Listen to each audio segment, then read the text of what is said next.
potential. A simple, fragile seed, unaware. My journey was one of self-discovery. Standing at crossroads, facing challenging decisions, as my fiery spirit and his gentle whisper paved the way. And look at me now. I am rooted, resilient, and flourishing. Seminary Vocation Center.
Illum 30 ta' April, ir-rabaħat tal-Għid u jum il-vokazzjonijiet.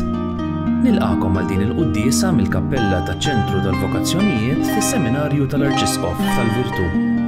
Imexxi l-quddiesa tal-lum l-Arċisqof Charles Cicluna. Fl-Ewkaristija tal-lum se jieħdu sehem ukoll Dun James Sajdon u Dun Jean-Claude Schembri li jieħdu ħsieb iċ-Ċentru tal-Vokazzjonijiet. Flimkien ma' diversi saċerdoti oħra, reliġjużi u laiċi ġejjin minn kongregazzjonijiet u istituti sekulari differenti u li huma wkoll involuti fil-ħidma vokazzjonali.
Fl-isem tal-Missier u tal-Iben u tal-Ispiritu Santu.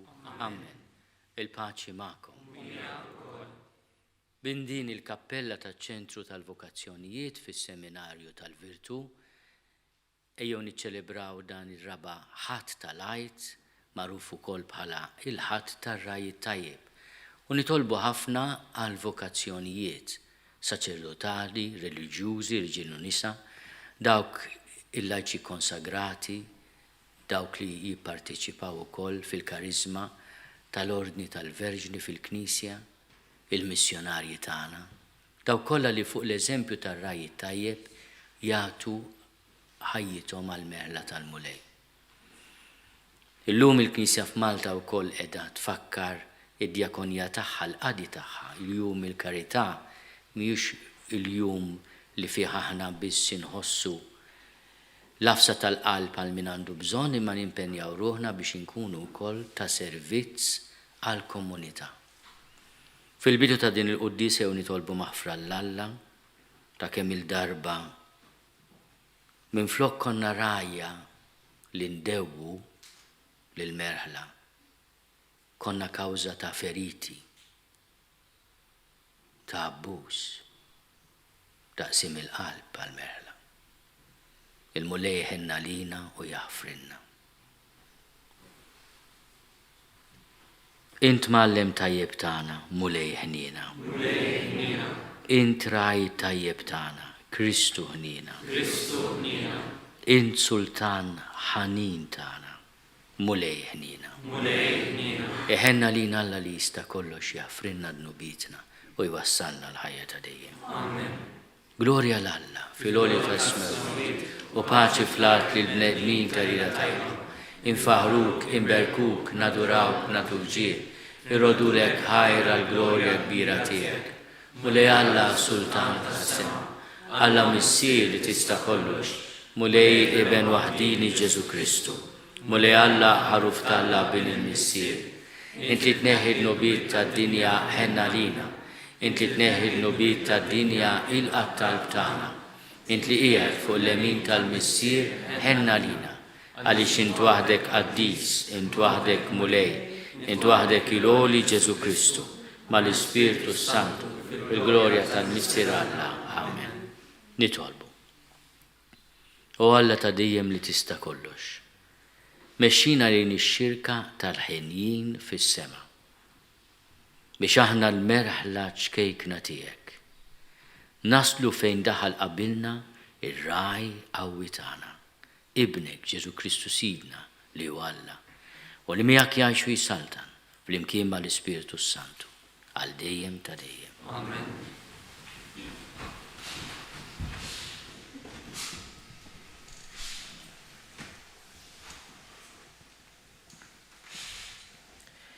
Qari mill-ktieb tal-Atti tal-Apostli. Narajt il-50 Pietru flimkien mal-11 qam u qal lil-Lut bleħel għoli. Ħajkun jaf fi żgur il-poplu kollu ta' Iżrael li lil dan Ġesu li intom sallabtuh Alla għamlu mulej u Messija.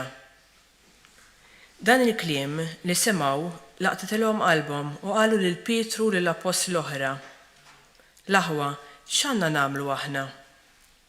U Pietru weġibhom, indmu u jitammet kull wieħed minnkom fl-isem ta' Ġesu Kristu għal maħfra ta' dnubietkom. U intom tirċievu d-don tal-Ispirtu Santu. Għax il-weda qiegħda għalikom u għal uliedkom u għal daw kollha li huma fil-bogħod, daw kollha li l-mulej Alla tagħna sejħilhom.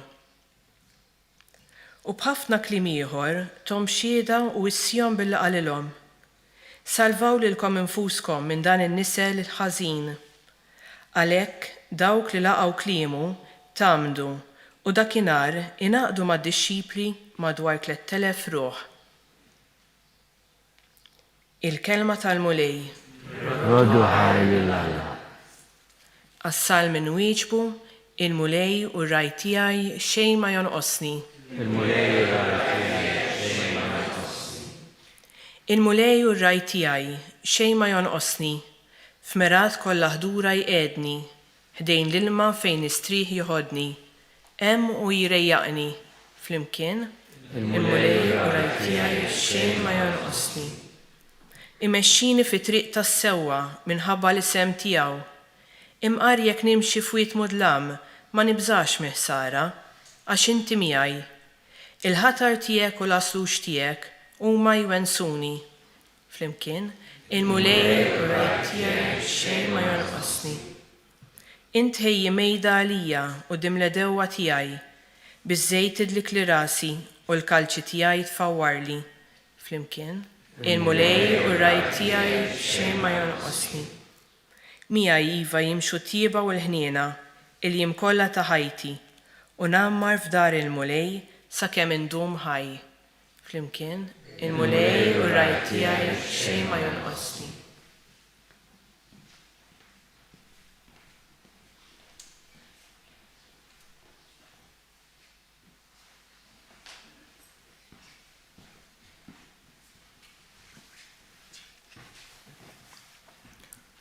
Qari mill-ewwel ittra ta' San Pietru Apostlu.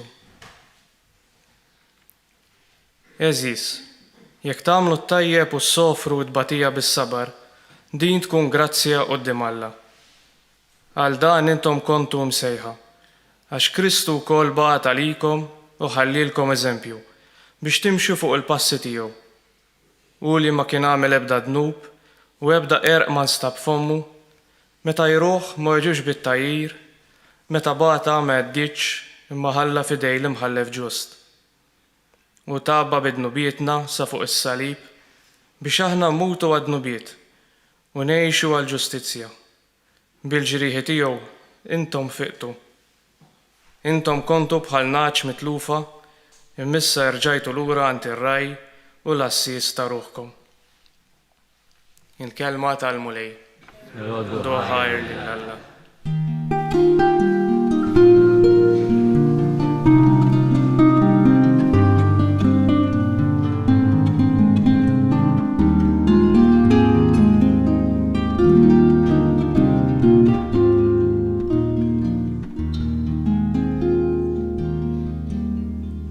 Jiena r-rajjiet tajjeb, jgħid il-mulej, jiena nara fin-naċ tiegħi u n-naċ tiegħi jarfu lili.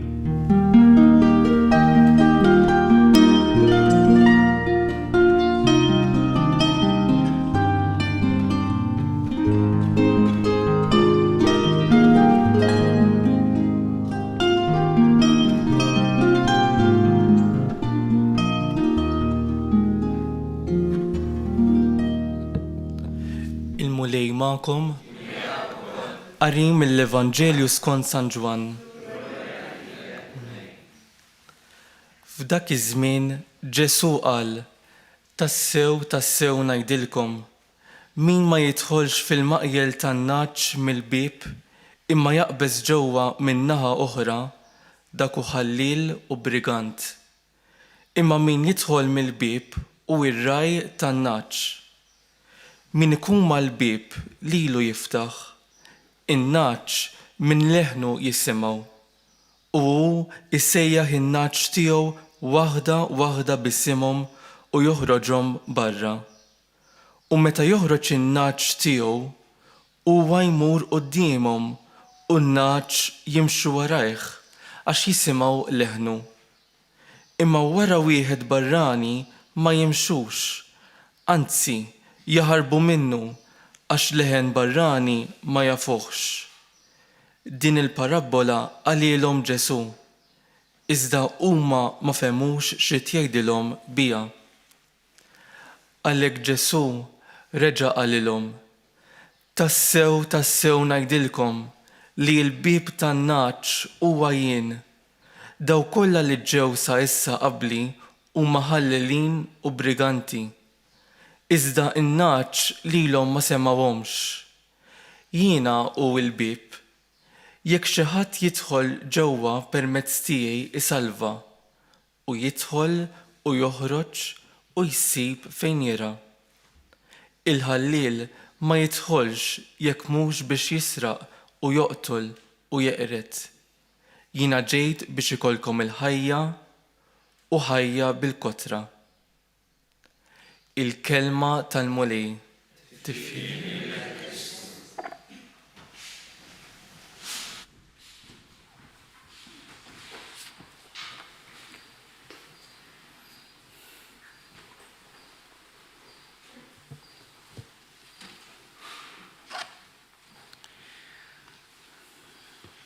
Ta' kull sena fir-rabaħat tal-Għid nisemmu il-kelma ta' Ġesu li tuża din l-espressjoni qawwija ħafna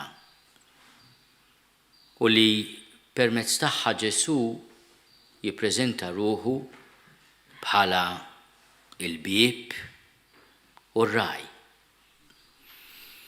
Din is-sena fl-ewwel silta mill-kapitlu 10 ta' San Ġwan li huwa il-kapitlu fejn Ġesu jelabora, jispjega din ix-xbieħa sabiħa tar-raj tajjeb. L-enfasi hija pjuttost fuq il-bieb tal-maqjel, il-bieb ta' dak l-ispazju fejn in-naċ huma sejf, huma sikuri, huma akkurati li lemm il-periklu. Imma huwa wkoll l-ispazju minn fejn għandhom bżonn joħorġu biex jirgħu u imantnu lilhom infushom bl-għajnuna tar-raj.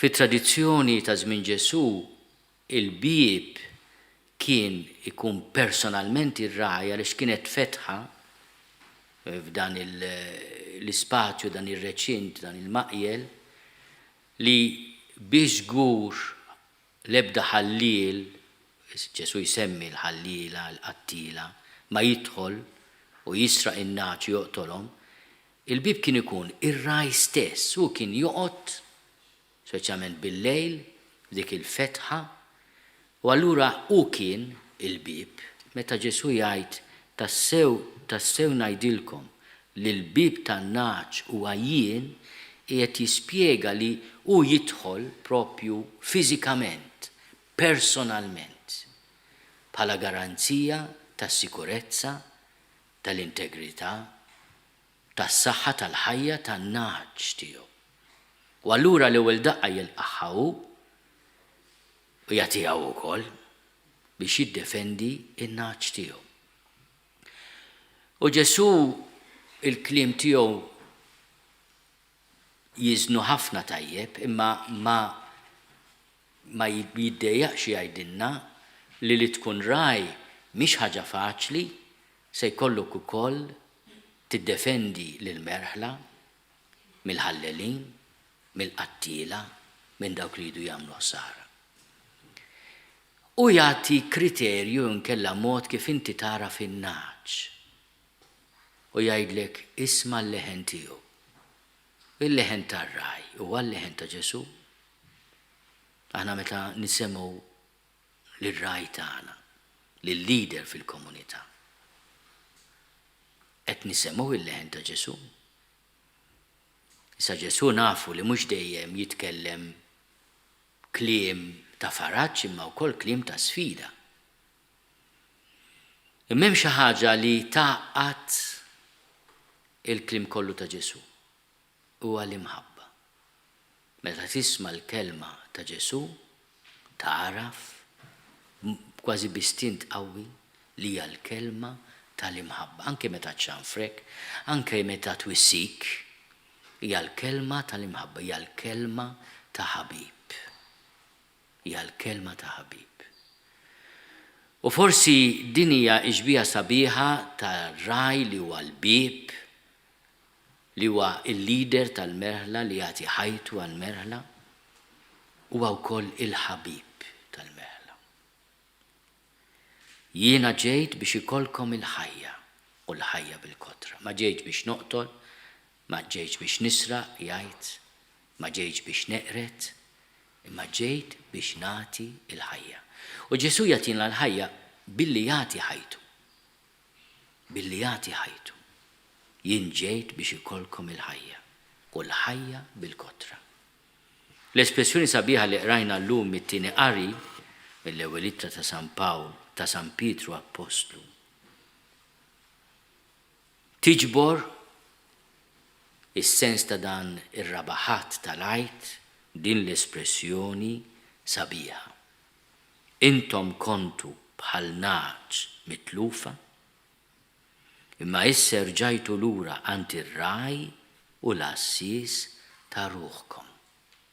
Ir-raj u l-assis. Huwa dak li jindukrakom imma wkoll dak li jassess fuqkom.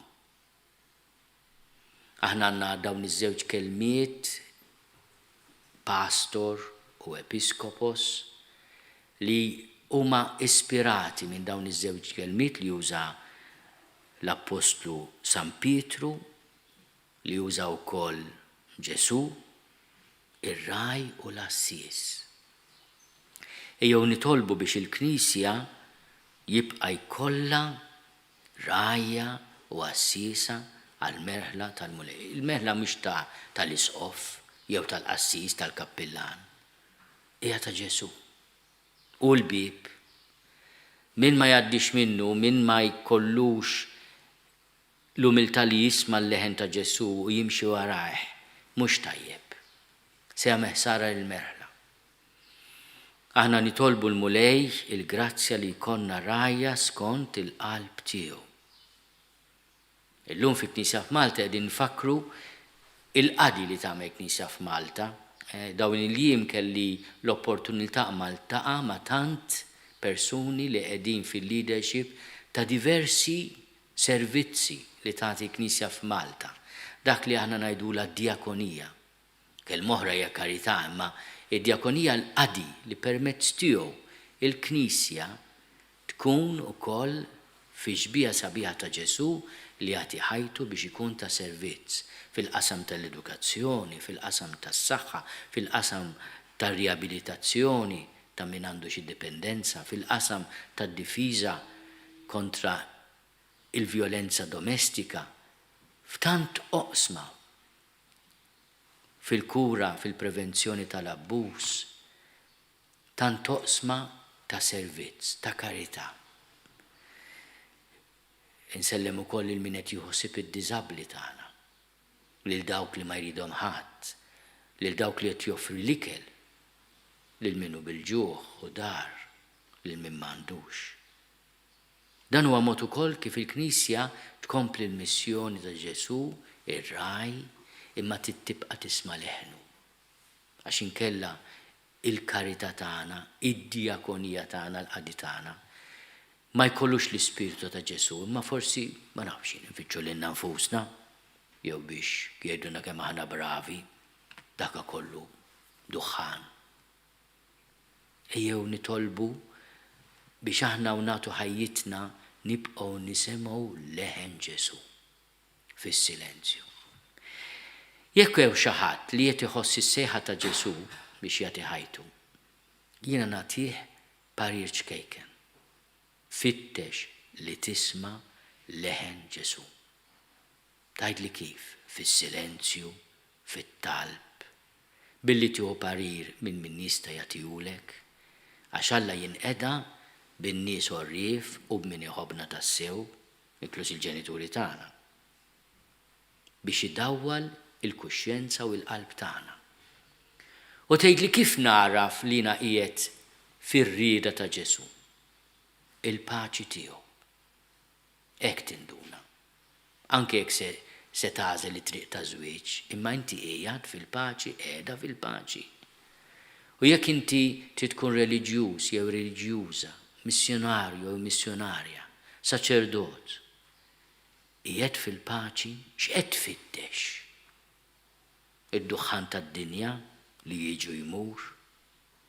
Jew qed tisma', qiegħda tisma' il-leħen ta' Ġesu. Ejjew nitolbu biex aħna nibqgħu infittxu li nisimgħu il-leħen tar-raj it-tajjeb. U nobdu l-kelma tiegħu. Il-ħsat huwa kbir, il-ħaddiema ftit, jitolbu mela li sit il-ħsat biex jibgħat ħaddiema għal ħsat tiegħu.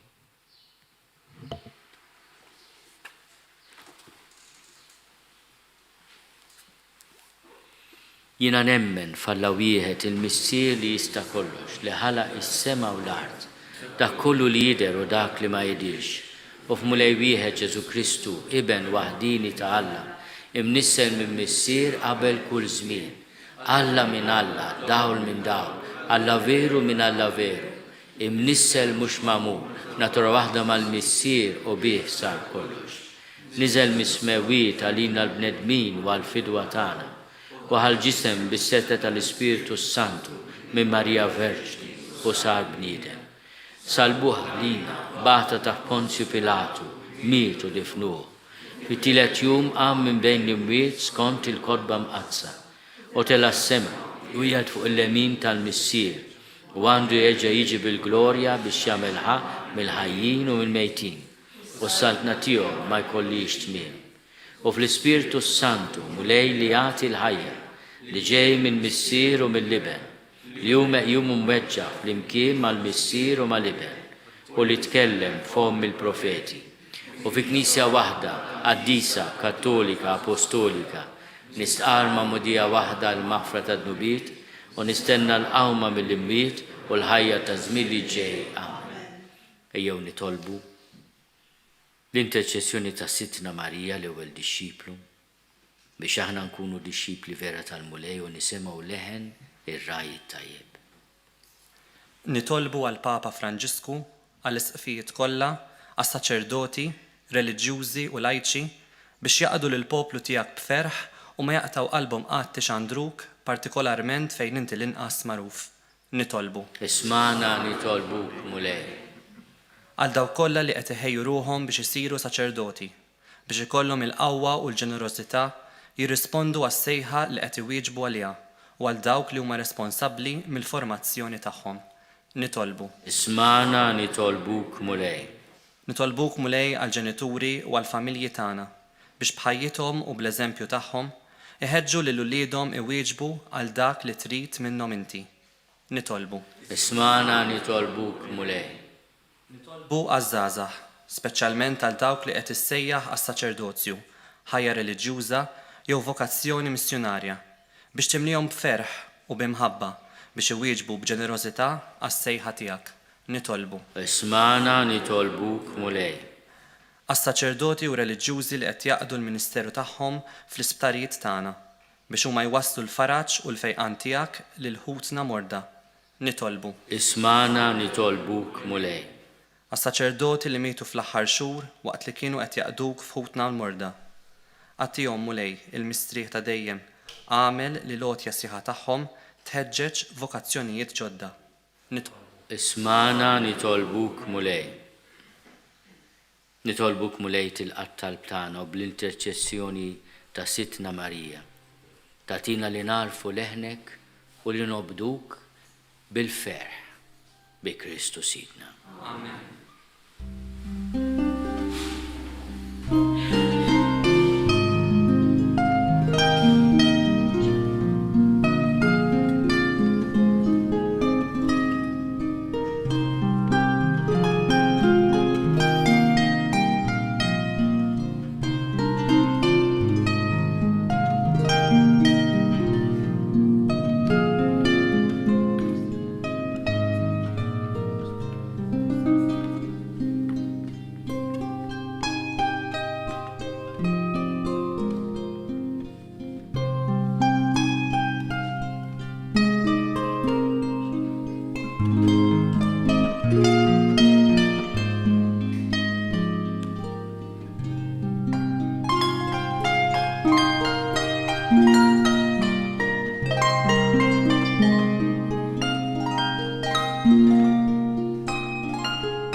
Itolbu ħuti biex is-sagrifiċċju tiegħi u tagħkom ikun joġob lill-Alla li jista' kollox. Il-qalmu lejn il-sagrifiċċju għat-tifħir u glorja ta' ismu, għat-tifħiġiet tagħna tal-Knisja mqazza kollha tiegħu. Għatina mulej li dawn il-misteri tal-għajt jaqanqluna dejjem ħalli nroddulek ħajr biex il-fidwa li inti tajtna tibqa' taħdem fina bla qiegħda u tkun għalina għajn ta' ferħ bla tmiem bi Kristu Sidna. Amen. Il-mulej ma'kom. Umijak ukoll. Nerfaw lubna l-fuq. Nerfaw lejn il-mulej. Niżuħaj l-mulej Alla tagħna. Eksewa b'xira. Sewa u xiraq tas-sew mulej tajjeb u taġi tas-salvazzjoni tagħna li dejjem nistqarru l-glorja tiegħek. Iżda b'ferħ akbar inxandruha f'dan iż-żmien li fih ġie sagrifikat Kristu, il-ħaruf tal-għajt tagħna. U bl-offerta tal-ġisem tiegħu fis-sagrifiċċju veru tas-salib, temm is-sagrifiċċji kollha ta' qabel. Waqt li ntelaq fidejk għas-salvazzjoni tagħna, sar għalina l-qassis, l-artal u l-ħaruf. Għalhekk f'dan il-ferħ tal-għajt imxerret ma' kull imkien fid-dinja, il-bnedmin kollha jimtlew bilena u l-qawwiet tas-sema mas-setat tal-anġli jinżjulek kienu ta' glorja u bla qiegħda jtennulek. Qaddis, qaddis, qaddis, li Alla tal-eżerċiti, ismewtu l-art mimlija bil-glorja tiegħek, osanna fl-oli tas-smewit, imbirek minn ġej f'isem il-mulej, osanna fl-oli tas-smewit. Qaddis tas-sewint mulej, inti lajn ta' kull lusija.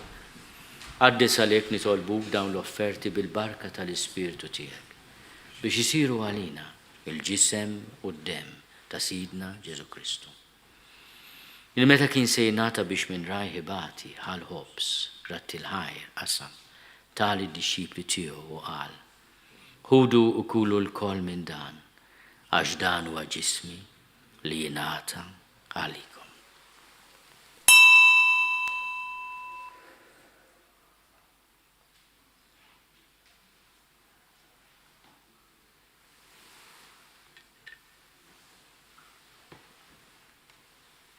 Ekku kol wara l-ikla ħal-kalċi reġarat il-ħajr, tali d-disċipli tiegħu qal. Ħudu u jxorbu minnu l-kol, għax dan huwa l-kalċi ta' demmi, tal-patt il-ġdid li jibqa' għal dejjem. Id-dem li jxerret għalikom u għal-bnedmin kollha l-maħfra ta' dnubiet. Għamlu dan tifkira tiegħi.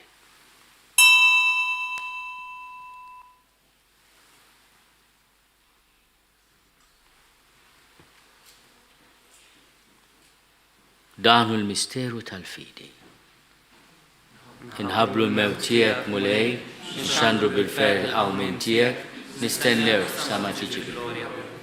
Għalhekk aħna u nagħmlu dan tifkira tal-mewt u l-qawmin ta' Sidna Ġesu Kristu. Nofrulek mulej il-ħobs tal-ħajja u l-kalċi tas-salvazzjoni. U rodulek ħajra xogħġbok tilqana hawn quddiemek biex nagħduk. U miċ-ċokontana nitolbu li l-Ispiritu Santu jaqadna f'ġisem wieħed lilna li nieħdu sehem mill-ġisem u d-dem ta' Kristu. Ftakar mulej fil-Knisja tiegħek imxerda mad-dinja kollha. U qed taqaf l-imħabba flimkien mal-Papa Franġisku miegħi għaddej tiegħek mingħajr ma jistoli. Mal-Isqof Joseph li qed jgħinni mal-Isqof Anton u mal-Ministri tiegħek kollha. Ftakar ukoll fħutna li raqdu bit-tama tal-qawmien, ftakar fil-mejtin kollha. Daħalhom quddiemek fid-dawl tas-seb tiegħek. Ħenna lina l-koll nitolbu, kati lilna wkoll il-wirt tal-ħajja ta' dejjem. Flimkien mal-Veġni Mqazzom Malla Marija, mal-Arus tagħha San Ġusepp, mal-Appostli, ma' San Piju ħamsa u l-qaddisin kollha li jgħixu fil-ħbiberja tiegħek sa mill-bidu tad-dinja. Għamel li magħhom infaħruk u nsebħuk Ġesu Kristu ibnek.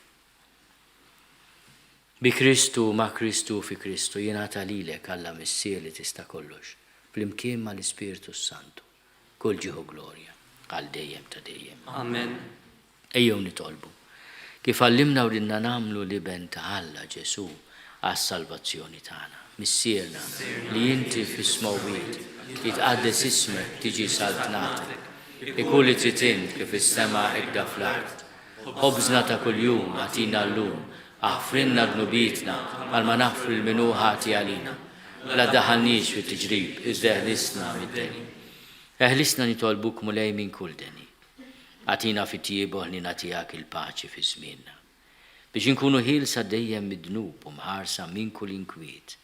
Aħna u nistennew u nittamaw il-għena u l-miġja tas-Salvatur tagħna, Ġesu Kristu. Mulej Ġesu Kristu li għat lill-apposti tiegħek. Inħallilkom is-sliem, natikom is-sliem tiegħi. La tħares lejn nubietna. Iżda ħares lejn il-fidi tal-Knisja tiegħek. Għati jaslimu laqda li jintrid fiha int li tgħixu s-saltan għal dejjem ta' dejjem. Amen. Il-paċi tal-mulej tkun dejjem magħkom. Għatu l-paċi lil xulxin.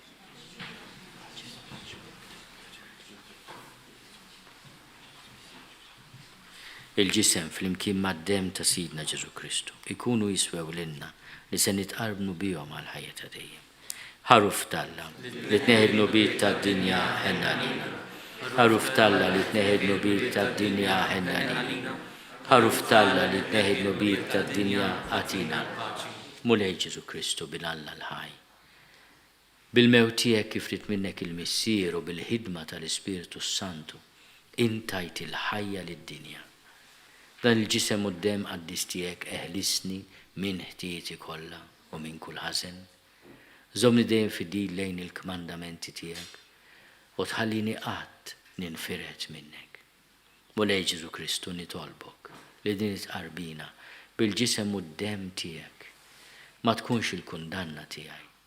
Iżda ħnina tiegħek tkun għalija ħarsien u l-fejqan ta' ruħi u ta' ġismi.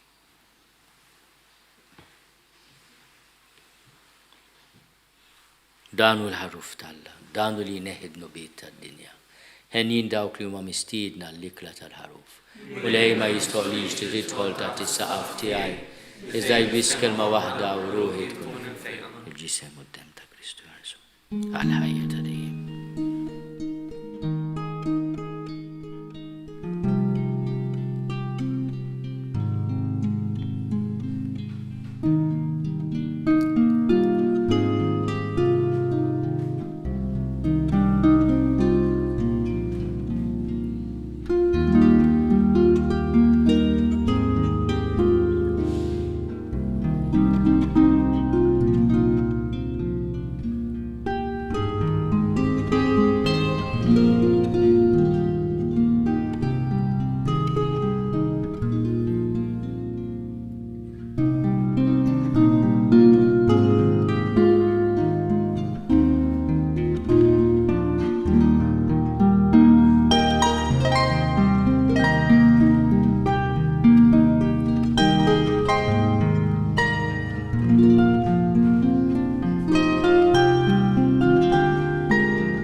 ngħidu flimkien it-talba għal vokazzjonijiet.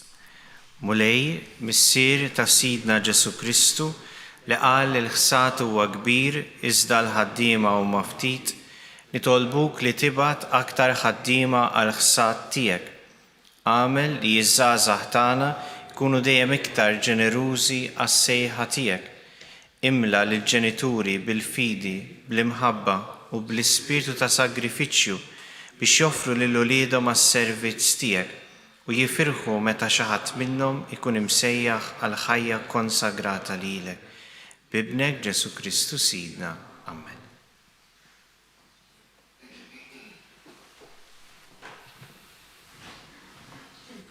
Nitolbu. Mulej inti r-raj it-tajjeb tagħna ixħed ħarsa taslim lejn il-merħla tiegħek u jiet fil-merat ta' dejjem in-naġ li fdejt bid-demm għażiż ta' ibnek li għajxu jsaltan għal dejjem ta' dejjem. Amen. Il-mulej ma'kom. Iberikkom Alla li jista' kollox, il-Missier u l-Iben u l-Ispiritu Santu. Amen. Morru fil-paċi ta' Kristu. Irroddu ħajr lil-Alla.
Naslu fit-tmiem il-quddiesa tal-ħadd mill-kappella taċ-ċentru tal-vokazzjonijiet fis-seminarju tal-Arċisqof, hekk kif illum qed infakru l-jum dinji ta' talb għal vokazzjonijiet.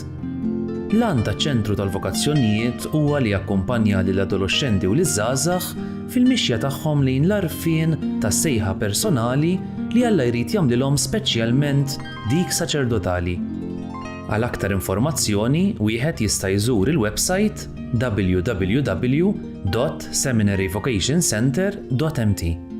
Inħeġġukom titolbu sabiex il-mulej jgħin liż-żgħażagħ jiskopru l-pjan ta' mħabba li Alla għandu għalihom. Nawguralkom il-kumplament tal-ħadd it-tajjeb.